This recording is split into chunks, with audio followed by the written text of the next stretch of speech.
Tolong ceritakan tentang sejarah maulid. Apakah maulid Nabi SAW termasuk bid'ah hasanah? Merujuk sabda Nabi SAW, hadis riwayat Muslim nomor 1017. Barang siapa yang membuat-buat hal baru yang baik dalam Islam, maka baginya pahala dan pahala orang yang mengikutinya, dan begitu pula sebaliknya. Maulid Nabi SAW adalah merayakan hari lahir Nabi SAW. Awal mulanya muncul tahun 230 Hijriah. Dan ini muncul dari kerajaan dinasti Fatimiyah Syiah. Syiah ya, yang itu dibentuk pada saat itu di Mesir. Dan mereka punya 6 macam maulid, dan sampai hari ini di Iran masih ada tuh. Jadi yang berfaham Syiah memang mengikuti ini. Sayangnya banyak ahli sunnah yang menarik ajaran ini, pemahaman ini ke pemahaman mereka. Padahal sebenarnya pemahaman orang-orang Syiah. Dan Syiah ini jelas mengkafirkan sahabat, mengatakan Al-Quran kurang, gitu kan. Mereka punya 6 macam maulid. Maulid Nabi SAW, Hasan, Husain, Fatimah, Ali, dan rajanya mereka. Dan mereka pada saat membaca maulid dengan zikir-zikir yang sering kita dengar sekarang, itu ya mereka berdiri di tengah-tengahnya karena menganggap ruhnya Nabi SAW sedang lewat. Banyak orang ahli sunnah di Indonesia yang benci dengan Syiah. Karena pemahaman Syiah jelas ya mengkafirkan sahabat, mencaci maki Abu Bakar dan Umar, mengkafirkan mereka, mengatakan Quran kurang, tapi mereka tidak sadar maulid yang mereka lakukan adalah acara dari orang-orang Syiah. Gitu kan? Anda boleh kembali kepada buku sejarah, semua buku sejarah menjelaskan masalah itu. Jadi munculnya di tahun 230 Hijriah dan dilakukan oleh Syiah ya pada saat itu yang mendirikan dinasti Fatimiyah namanya. Baik, itu kurang lebih gambaran tentang sejarah. Al-Quran sudah menjanjikan bahwa nama Rasulullah itu akan ditinggikan. Bismillahirrahmanirrahim. Alam nasrah laka sadrak wa wada'na anka wizrak alladhi anqadha dhahrak wa rafa'na laka dhikrak. Kami akan angkat namamu, kami tinggikan namamu. Itu sudah janji Allah Subhanahu wa taala. Orang boleh menghina Rasulullah. Malah sekarang banyak orang barat menulis tentang kebohongan Rasulullah, bahwa Rasulullah itu tokoh teroris yang pertama. Tapi namanya akan tetap semakin harum. Wa rafa'na laka dzikrak. Dan kita juga mempunyai kewajiban untuk senantiasa mengharumkan nama Rasulullah Sallallahu Alaihi Wasallam. Yang paling mudah mengharumkan nama Rasulullah itu supaya tidak dilupakan ialah memperingati Maulid Nabi Sallallahu Alaihi Wasallam. Al-Quran menyuruh kita memperingati para nabi itu. Bismillahirrahmanirrahim. Kafha ya Ain Sad, zikru rahmati rabbika abdahu Zakaria. Peringatilah kasih sayang Allah kepada hambanya yang bernama Zakaria. Waktu itu Zakaria berdoa kepada Allah, ya Allah, ini sudah rapuh tulangku, sudah penuh uban kepalaku, dan istriku mandul, berilah kepadaku seorang anak. Itu disuruh diperingati. Berita ketika Allah memberitahukan kepada Zakaria bahwa ia akan punya anak yang namanya Yahya. Begitu turun ayat, Yahya keluar, Allah memerintahkan kepada Nabi Zakaria supaya menyampaikan kepada anaknya, ya Yahya khudhil kitaba biquwwah wa atainahul hukma sabiyya. Kemudian setelah itu Allah berkata, wadhkur fil kitabi Maryam, dan peringatilah dalam Alkitab tentang Maryam. Yang dimaksud bukan memperingati Maryamnya, tapi memperingati kelahiran Nabi Isa alaihi salam. Sekarang sudah tidak ada lagi yang memperingati kelahiran Nabi Yahya, karena kita juga tidak tahu kapan lahirnya. Memperingati Nabi Isa sekarang malah sudah diharamkan, memperingati hari lahir Nabi Isa. Walaupun dalam surat Maryam itu Nabi Isa mengucapkan selamat hari lahirnya kepada dia. Nabi Isa berkata, salamun alayya yauma ulidtu. Selamat bagiku pada hari aku dilahirkan. Itu dicontohkan dalam Al-Quran. Jadi apa yang diajarkan oleh Al-Quran itu harusnya kita jalankan. Saya tidak tahu yang mengharamkan mengucapkan selamat hari Natal itu dalilnya apa. Kalau ada bapak-bapak yang tahu tolong beritahu sama saya. Kalau Allah mencontohkan, lihat itu Nabi Isa sendiri mengucapkan salam. Salamun alayya yauma wulidtu. Salam bagiku pada hari aku lahir. Wulid, lahir itu dalam bahasa Latinnya Natal. Hari itu disebut dies. Hari Natal disebut dalam bahasa Latin dies natalis. Makanya ada hari lahirnya universitas masih pakai bahasa Latin dies natalis. Jadi sebetulnya orang yang pertama mengucapkan selamat hari Natal ialah Nabi Isa alaihissalam sendiri. Salamun alayya yauma wulidtu. Salam bagiku pada hari aku dilahirkan. Kita memang harus memperingati para tokoh-tokoh suci itu. Para penyebar kebenaran. Para contoh teladan. Teladan-teladan agung sepanjang sejarah. Misi kita sekarang ini ialah memberikan beberapa contoh teladan dari Rasulullah Sallallahu Alaihi Wasallam. Seperti apa sih Rasulullah Sallallahu Alaihi Wasallam? Dan orang berdatangan setelah Rasulullah meninggal dunia dari Syam. Kalau sekarang itu masuknya Irak, Syria, Yordania. Itu berdatangan orang dari luar kota Mekah ingin tahu siapa Rasulullah Sallallahu Alaihi Wasallam itu. Mereka datang kepada istrinya yaitu Aisyah yang masih hidup waktu itu. Akhbirini, katanya. Ya ammati, ada yang menyebut duhai bibiku, ada yang menyebut ya ummi, karena Siti Aisyah itu adalah ummahatul mukminin, ibunya kaum mukminin. Bagaimana keadaan Rasulullah itu dulu? Dan Aisyah setelah menarik nafas panjang dalam kerinduannya kepada Rasulullah Sallallahu Alaihi Wasallam. Katanya pada akhir hayatnya, kerudung Aisyah itu basah selalu dengan air matanya. Karena ia mengenang pernah meninggalkan perintah Rasulullah dan perintah Al-Quran untuk waqarna fi buyutikunna wala tabarujna tabarrujal jahiliyatil ula. Tapi di akhir hayatnya beliau menangis. Dan ketika ditanya bagaimana Rasulullah itu, Aisyah menjawab pendek dengan linangan air mata kerinduannya. Kana kullu amrihi ajaba. Semua perilaku Rasulullah itu indah. Semuanya indah. Fa akhbirini bi'ajaba ma ra'aitih. Kalau begitu, kata ini. Yang tanya itu seorang sahabat yang namanya Urwah bin Zubair. Yang memang pernah bibi kepada Aisyah. Dia putra Zubair. Urwah bertanya, fa akhbirini bi'ajaba ma ra'aitih. Kalau begitu beritakan kepada aku apa yang paling indah dari tingkah laku Rasulullah yang pernah engkau alami. Lalu Aisyah berkata, satu malam ia membangunkan aku.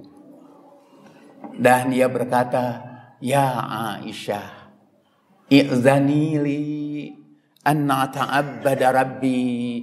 Hei Aisyah, izinkan aku untuk beribadah kepada Tuhanku. Beliau untuk sholat tahajud meminta izin istrinya. Siapa yang tidak mengatakan itu yang paling indah?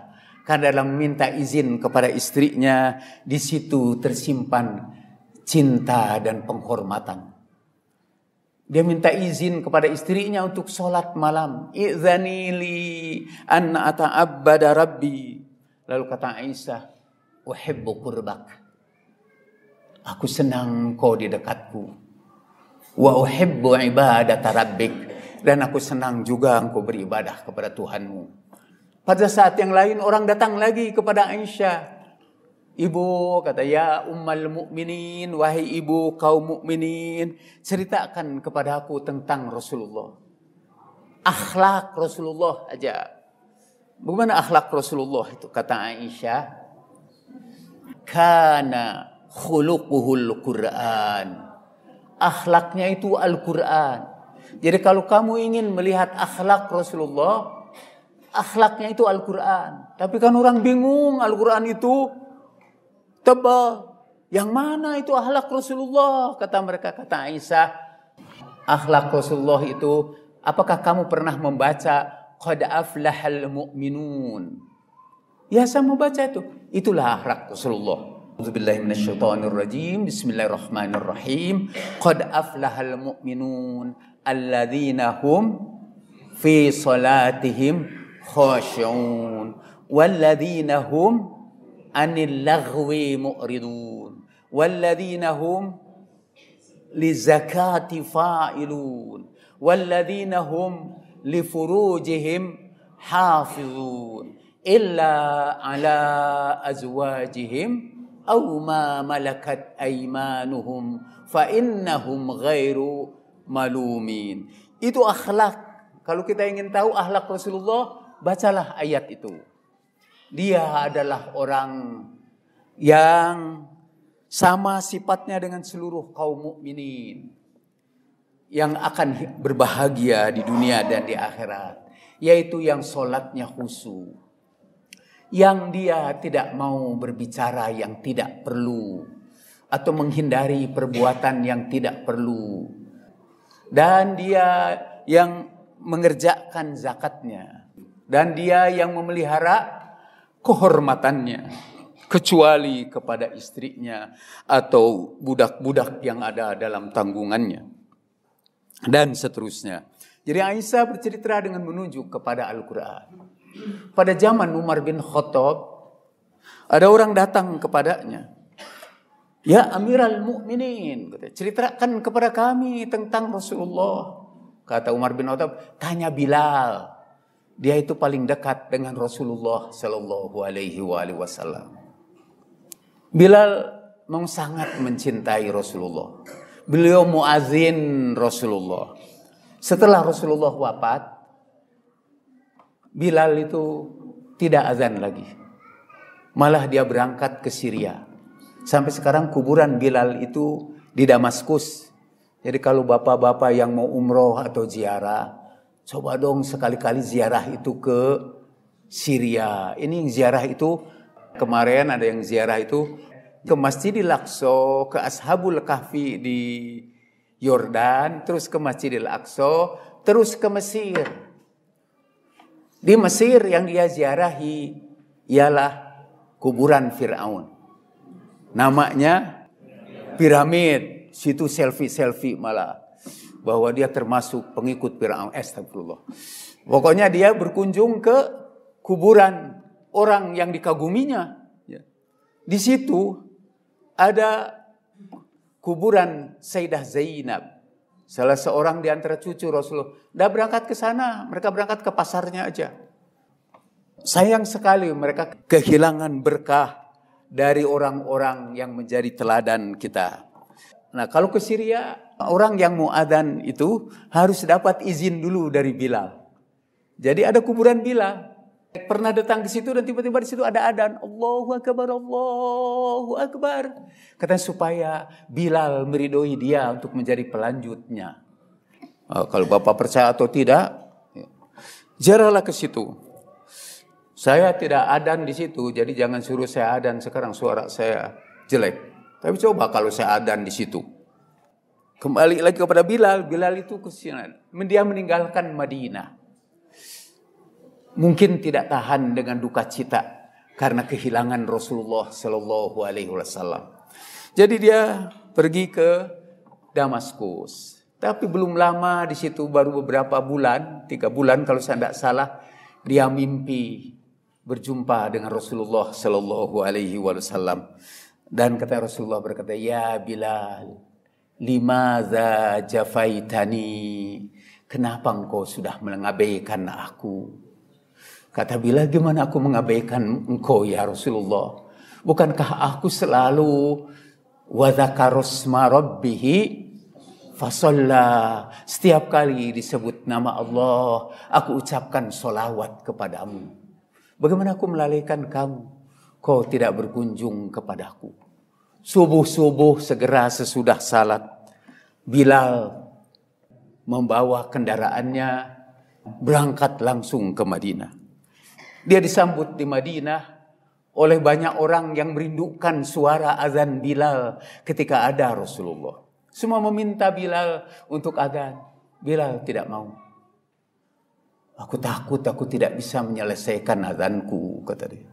Lalu akhirnya Sayyidatuna Fatimah Zahra, Sayyidah Fatimah putri Nabi menyuruh ia azan. Nah, aku tidak bisa menolak keluarga Nabi, kata dia. Lalu subuh itu dia naiklah bagian yang tinggi dari tembok masjid itu. Dan dia berteriak, Allahu Akbar, Allahu Akbar. Suara Bilal kedengaran lagi. Dan seluruh Madinah berguncang dengan tangisan.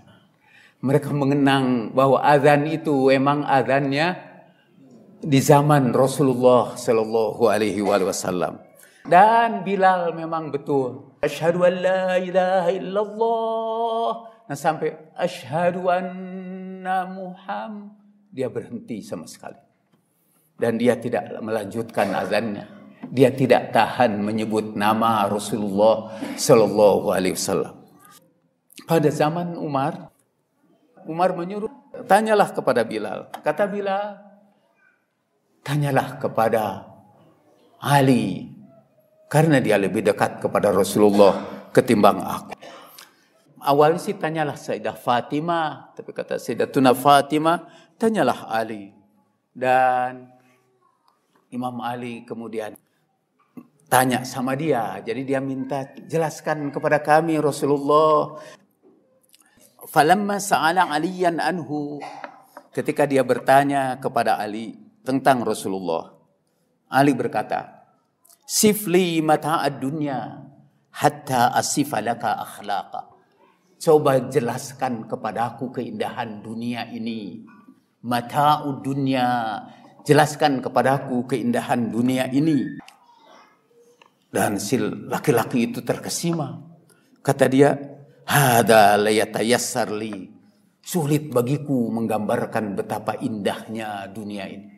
Kata Ali, bagaimana mungkin engkau tidak memberikan, engkau ajizta an wasfi mata'i dunya.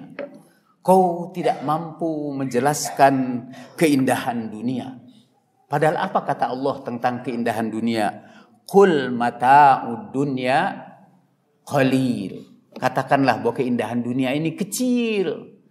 Kamu gak sanggup menggambarkan keindahan dunia yang kecil itu. Bagaimana mungkin aku sanggup menggambarkan akhlak Rasulullah ya sallallahu alaihi wasallam yang di dalam Al-Quran disebutkan wa innaka la'ala khuluqin azim. Sesungguhnya akhlak kamu ini sangat agung, di atas seluruh keagungan. Wa innaka la'ala khuluqin azim. Sungguh engkau berada di atas semua akhlak yang agung itu masih di atasnya lagi. Walaupun begitu, Imam Ali menyampaikan akhlak Nabi. Imam Ali berkata, kana ajwadan nasi kaffan wa ajra'an nasi sadra wa asdaqan nasi lahjatan wa awfahum dhimmatan wa alyanahum arikatan wa akramahum ashratan wa man ra'ahu badihatan habahu wa man khalatahu fa'arafahu ahabbahu wa lam ara mithlahu qablahu wala ba'dahu. Ucapan Imam Ali itu memang mirip puisi. Dialah orang yang telapak tangannya paling dermawan. Dialah orang yang dadanya paling lapang. Dialah orang yang lidahnya paling benar. Dialah orang yang amanatnya paling setia. Dialah orang yang paling lembut perilakunya. Dialah orang yang paling mulia dalam pergaulannya. Waman ro'ahu badihatan haba. Kalau ada orang berjumpa dengan Nabi untuk pertama kalinya, dia terpesona. Dia, ada bahasa Inggrisnya yang bagus, flabbergasted. Terkesima. Jadi kalau orang berjumpa dengan Nabi, terkesima. Sampai ada orang berjumpa dengan Nabi, diberitahu ini Nabi. Dia menggigil ketakutan. Kata Nabi menepuk-nepuk bahunya. Tenang aja, kata Nabi. Aku ini manusia biasa juga suka makan daging dendeng, kata Nabi. Ya. Menceritakan bahwa aku tidak makan batu. Tidak usah takut, aku makan hadid, aku makan daging juga, katanya. Orang yang pertama kali melihatnya terkesima, habah. Jadi ada wibawa yang luar biasa. Waman kholatohu, tapi kalau sudah bergaul dengan Nabi, fa'arafahu, dan mengenal Nabi, ahabbahu, ia penuh cinta kepadanya. Aku belum pernah melihat orang seperti dia sebelumnya dan sesudahnya. Lam aro mithlah qablah wala ba'dah. Kita sebenarnya tidak tahu akhlak Rasulullah kecuali melalui para sahabat Nabi yang mulia yang menceritakan tentang Rasulullah sallallahu alaihi wa alihi. Yang saya bacakan ini hadis-hadis dari Jarir bin Abdullah. Anna Nabiyya sallallahu alaihi wa alihi dakhala ba'da buyutih famtala al-bait yabdu annaha kanat walimatan aw ursan ka'annaha kanat walimatun aw arshun. Satu hari Nabi masuk di antara rumah-rumah Nabi. Waktu itu penuh rumah Nabi itu. Mungkin sedang ada walimah atau ada acara pengantin. Rumah Nabi itu penuh. Wa dakhala Jarir faqa'ada kharijal bait. Jarir itu datang dan dia duduk di luar rumah karena tidak kebagian tempat duduknya itu. Fa absarahu Nabi sallallahu alaihi wa alihi. Nabi melihat dia. Fa akhadha thawbahu, lalu ia buka pakaian luarnya. Faroma bihi ilai, kemudian Nabi melemparkan kepadanya. Jadikan ini tikar tempat dudukmu. Pakaian Nabi yang mulia itu dilepaskan karena di luar tidak ada tikarnya. Di luar sebagaimana rumah orang Arab sampai sekarang, di luar itu tidak ada tikarnya. Nabi melemparkan pakaiannya. Fa akhadahu Jarir. Jarir mengambil pakaian Nabi itu. Fa wada'ahu ala wajhi wa qabbalahu. Lalu Jarir mengambil baju Nabi. Dia tidak berani menyimpan di bawah tubuhnya. Dia ambil baju Nabi itu. Fa qabbalahu, dan dia ciumi dengan air mata yang berlinang-linang. Ia berkata, beginikah engkau memperlakukan sahabatmu ya Rasulullah? Itu cara Nabi memperlakukan sahabatnya. Kepada Salman, Nabi berpesan, ya Salman, ma min muslimin dakhala ala akhihil muslim fayulqi lahul wisada ikraman lahu illa ghafarallahu lahu. Orang-orang Arab itu sampai sekarang di rumahnya itu ada tempat bersandar. Bantal gede. Biasanya bantal itu juga sekaligus dipakai sebagai tempat duduk. Namanya wisada. Kalau ada seorang muslim bertamu kepada seorang muslim lainnya, kemudian ia melemparkan bantalan itu untuk tempat duduknya, untuk memuliakan dia sebagai tamu, Allah akan ampuni segala kesalahannya. Jadi memberikan penghormatan kepada tamu, Allah ampuni segala kesalahan. Saya ingin Allah mengampuni kesalahan saya. Jadi kalau ada tamu-tamu saya sering tawari, mau dibuatkan kopi, biar saya bikinkan kopi sendiri. Tapi mereka tidak mengizinkan saya untuk diampuni Allah. Karena saya juga udah berpikir, banyak di antara mereka memang yang tidak suka kopi. Kalau yang kira-kira suka kopi, emang tidak saya tawarin. Memberikan penghormatan kepada tamu, itu mendatangkan ampunan Allah subhanahu wa ta'ala. Kata Nabi sallallahu alaihi wa alihi, kalau ada tamu datang ke rumahmu, kemudian dia pergi, dia tinggalkan rezeki kepada kamu, dan dia bawa dosa-dosa kamu. Maksudnya dosa-dosanya diampuni karena kedatangannya, dan rezekinya akan berlimpah datang kepadanya. Itu akhlak Nabi sallallahu alaihi wa alihi wasallam. Satu hari Nabi sallallahu alaihi wasallam kita sedang duduk di luar rumah, ya di padang pasir itu. Al-hadid dengan do, al-hadid. Pada sebuah tanah yang rendah, di lembah lah, tanah yang rendah. Dan lagi makan beberapa butir kurma. Datanglah seorang perempuan Badui.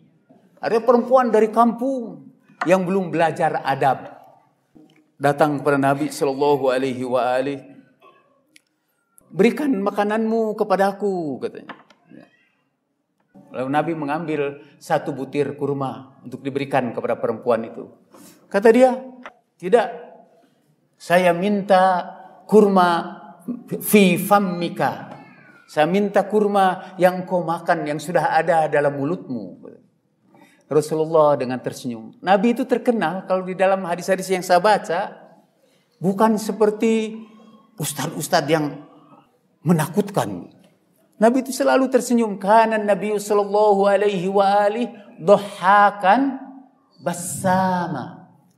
Nabi itu banyak tertawa dan banyak tersenyum. Tugas kita, saya sering berkata, pada anak-anak Mutahari, menyebarkan senyuman sang Nabi. Karena Nabi itu tersenyum gitu.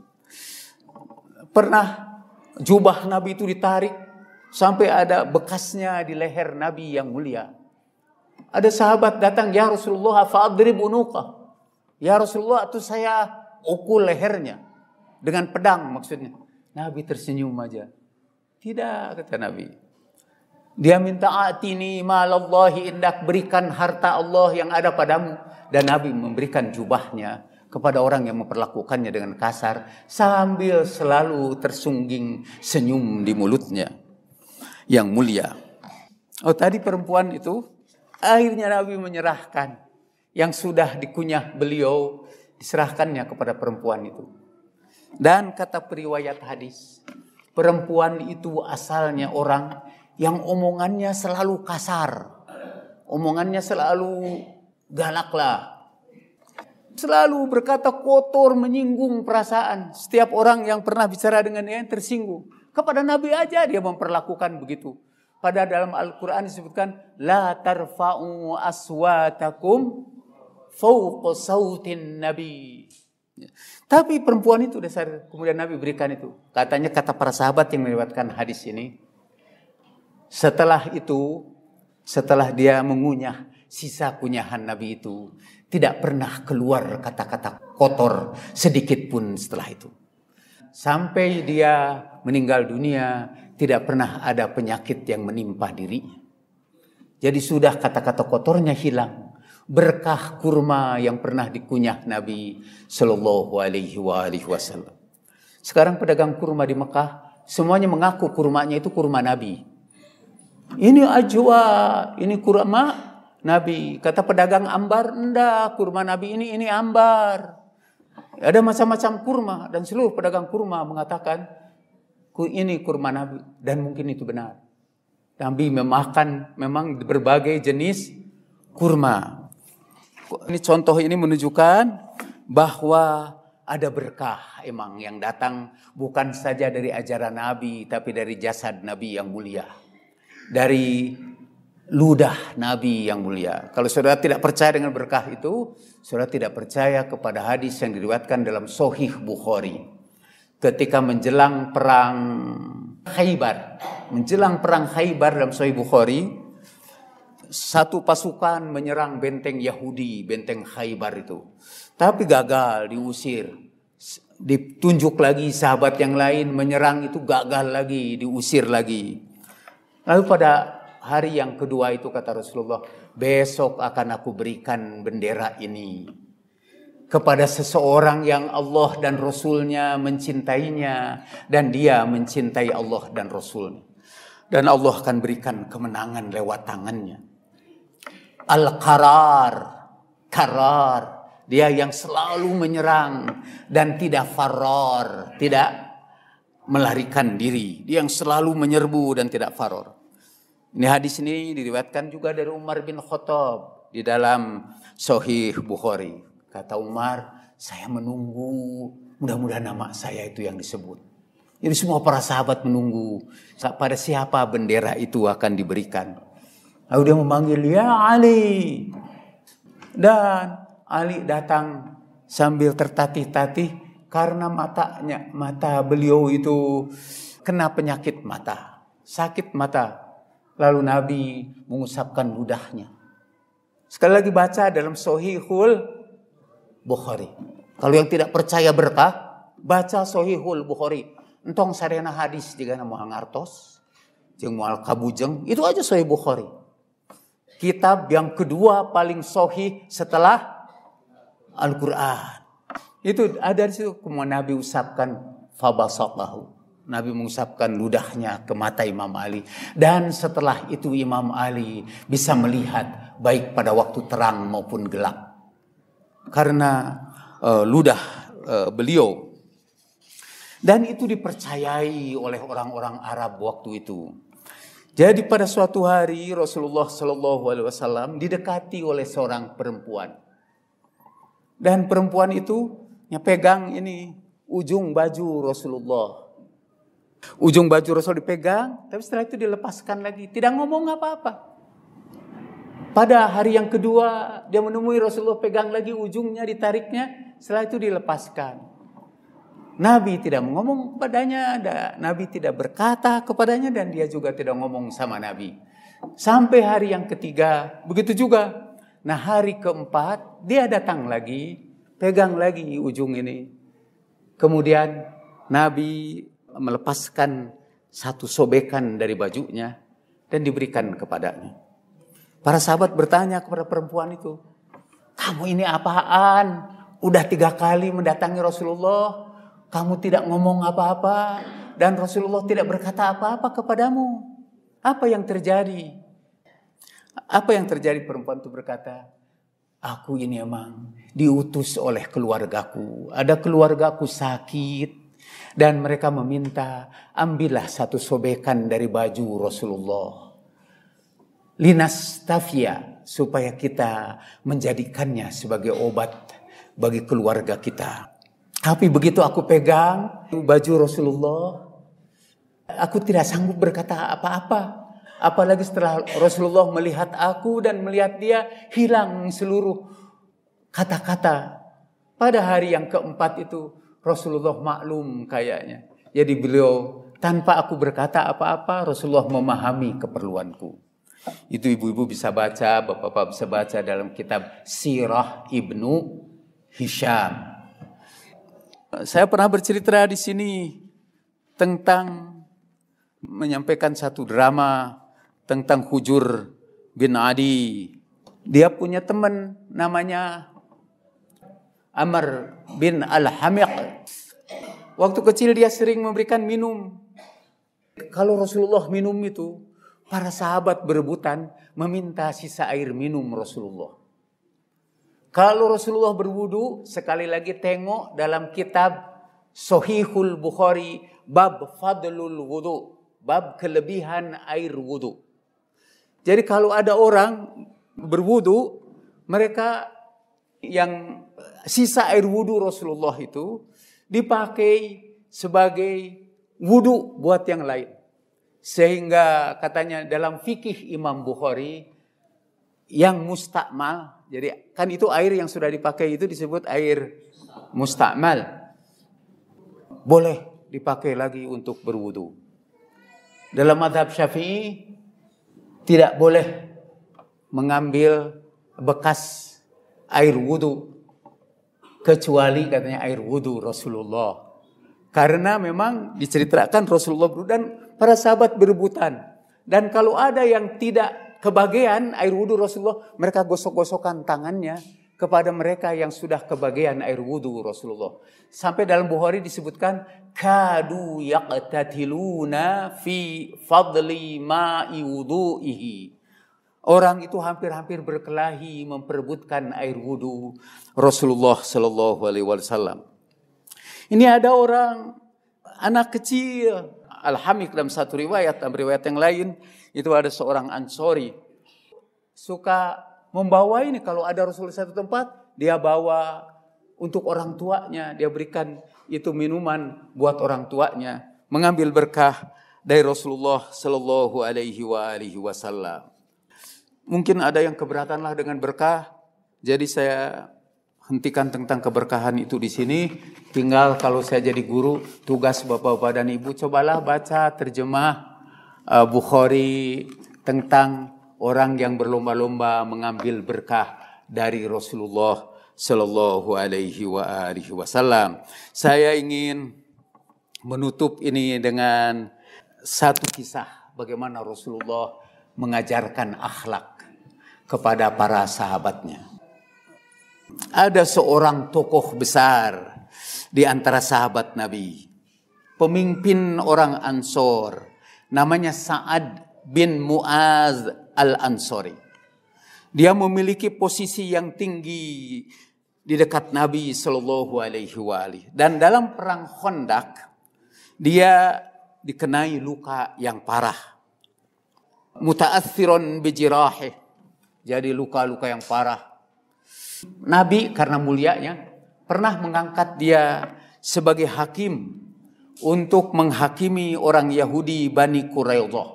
Jadi Bani Quraidah Yahudi, yang dialah yang diutus bernegosiasi dengan Bani Quraidah. Kemudian dia menetapkan keputusan tentang Bani Quraidah. Dari mungkin fatwa dia, dari hukum dia tetapkan. Dan Nabi memuji bahwa keputusannya itu memang keputusan yang bagus, keputusan yang hebat. Hakama bihukmillah min fawqis samawati, kata Nabi. Anna Sa'dan hakama bihukmillahi min fawqis samawati. Bahwa Sa'ad berhukum dengan hukum Allah dari atas langit. Wa qad abbannahu Nabi sallallahu alaihi wa alihi bi kalimatin balighatin. Dan Nabi kemudian memuji dia dengan kalimah yang mulia. Innal arsya ihtazza li mauti Sa'ad. Sa'ad itu juga terkena tukang i'tikaf di Masjid Nabi. Dia menghabiskan waktu i'tikaf di Masjid Nabi. Dan ketika ia wafat karena syahid dalam perang Khandaq, kata Nabi, ihtazzal aras berguncang karena kematian Sa'ad. Dan kata Nabi, washtaraka fi istashyihi tis'una alfa malak. Dan untuk mengantarkan jenazahnya ada 90.000 para malaikat mengantarkan jenazahnya. Jadi ini bukan orang biasa. Ini orang yang rajin beribadah. Dia mujahid fi sabilillah. Dia menguasai ilmu agama. Dia memahami hukum-hukum Allah. Dan wa kharaja Rasulullah sallallahu alaihi wa alihi yamshi khalfa janazatihi hafiyan bighairi rida'in ya'khudhu ala yamini sarirah wa ala yasarihi al-ukhra. Dan itu Rasulullah mengantarkan jenazahnya dengan telanjang kaki dan tidak pakai serban untuk menghormati Sa'ad. Beliau memikul sebelah kanan kerandanya, sebelah kiri kerandanya sampai kepada kuburan. Dan sampai di kuburan, anzalahul qabra wa sawwa labanatihi binafsi. Rasulullah turun ke kuburannya dan itu bebatuannya beliau ratakan. Beliau ratakan batuan itu untuk menghormati kemuliaan manzilatahul azimah, untuk menghormati kedudukannya yang mulia. Lamma anzalahul qabra. Ketika Rasulullah sudah di dalam kuburannya, Rasulullah berkata, laqad asobat Sa'dan dhammatun wa dzalika lisu'in fi akhlaqihi ma'a ahlihi. Kata Rasulullah, tapi saat di alam kuburnya mengalami kesempitan karena ketika hidupnya ia memperlakukan istrinya dengan buruk. Itu dia mujahid fisabilillah. Dia i'tikaf di Masjid Nabawi. Tapi dalam kuburan Allah sempitkan kuburannya. Artinya amal-amalnya dihargai. Tetapi dia harus bertanggung jawab karena dia memperlakukan istrinya dengan cara yang tidak baik. Ini Rasulullah sebenarnya lagi mengajarkan akhlak kepada semua suami untuk memperlakukan istrinya dengan sebaik-baiknya. Rasulullah juga bersabda, barang siapa yang ingin dipanjangkan usianya, hendaklah dia memperlakukan keluarganya dengan perlakuan yang sebaik-baiknya. Ma akrama nisa illa karim wa ma ahanahunna illa laim. Tidak akan pernah memuliakan perempuan kecuali lelaki yang mulia, dan tidak pernah menghinakan perempuan kecuali lelaki yang hina juga. Itu Rasulullah mengajarkan, kalau sekarang disebutnya keluarga mawaddah dan sakinah. Saya tidak akan meneruskan nasihat untuk para ibu, karena ibu-ibu punya pengajian khusus setiap Jumat. Mungkin sudah kenyang di Pasihan, piwajang ke para ustadznya untuk memperlakukan suami dengan sebaik-baiknya. Tapi supaya adil, saya menutup dengan sebuah riwayat dari Nabi. Jadi ada orang datang dari jauh, mungkin dia dari Romawi atau dari Persia. Dia datang ke Madinah, sahabat Nabi. Tiba-tiba datang ke Madinah, langsung dia bersimpuh di kaki Nabi. Oleh Nabi diangkat. Jangan begitu, tapi ya Rasulullah, saya lihat di sana itu orang mencium kaki pemimpin mereka, raja mereka itu, mereka bersujud di kaki rajanya. Lalu kata Nabi, kalau aku mau memerintahkan orang bersujud kepada orang lagi, aku akan perintahkan semua istri untuk bersujud di kaki suaminya, karena banyaknya hak suami terhadap dirinya. Jadi untuk ibu-ibu cukuplah itu satu hadis saja, dan untuk bapak-bapak kenanglah Sa'ad bin Mu'az. Wa ma taufiqi illa billah, alaihi tawakkaltu wa ilaihi unib. Assalamualaikum warahmatullahi wabarakatuh.